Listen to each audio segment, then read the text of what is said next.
So, first day of spring seasons, mga darling. So, ito yung ating flower sa ating house. Oh, di ba? Buhay na siya, mga darling.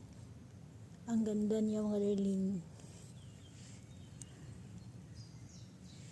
Yan, binili to ng aking asawa last year.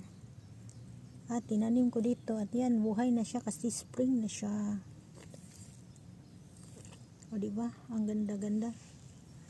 So, kailangan ko na mag-clean ng aking garden, mga darling. Mag-start na ako nag-clean ng aking garden kasi spring season na. Ay, pagkaganda oh.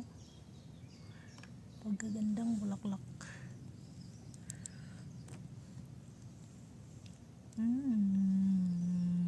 Diba? Pagkaganda.